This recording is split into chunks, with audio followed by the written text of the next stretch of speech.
So you start as an intern then, but for 3 months. Okay. But before that, what happens to your mom? Okay. At 18, I'm out working a construction job, laying block, and somebody came to the construction site and told me my mom was in the hospital. And by the time I got to the hospital, she was already in a coma. And then she passed later on that day. What happened? Some sort of virus in her heart, some kind of something to do with her heart. I'm still not sure to this day what it was. So that happens at 18. And then it's shortly after that. My dad was diagnosed with cancer. I mean, literally within how long was that? I think it was almost at the same time. Yeah. Okay. And then, so that's about 18. And then your dad ends up making it for about, you take care of him for about 3 years, right? Yeah. At the same time I went to college, and that's how I ended up.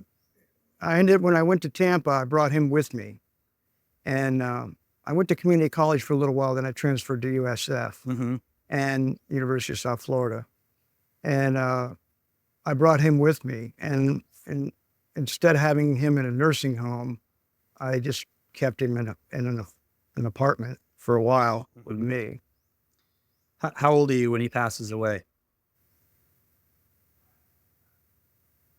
20, 21 maybe. Okay, so essentially at 21, that's it. Your mom and dad are gone. You're on your own because you don't have any siblings or anything. I have no brothers or sisters. How do you, a little off topic for the law enforcement channel, but how do you deal with that as essentially a kid, 21 years old? How do you keep moving forward? Well, you don't at the beginning. Okay. And unless you're, I don't know how you could not be affected by that. Right. I dealt with it with a lot of booze for a while. I started drinking a little bit, and it was an anger phase that I went through.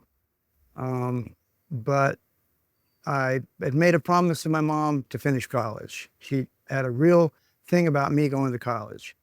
And anyway, so I said, I'm just going to continue on and do that. I didn't know what else to do. And so I'm just going to go to college and see what happens. How do you snap yourself out of the drinking though? Out of the drinking?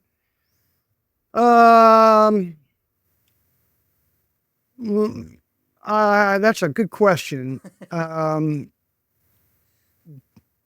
I think mainly because I didn't get any peace with it.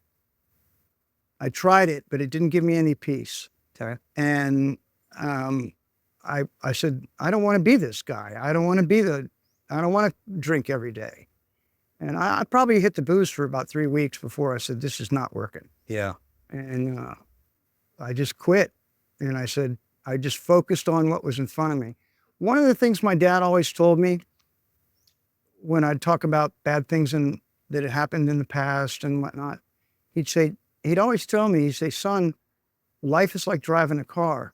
If you keep looking in the rearview mirror, you're going to run into something. You need to look where you're going. Look forward. Don't look in the rearview mirror. And so I took those words to heart, and I put it behind me, and I gave it to God, and I moved on.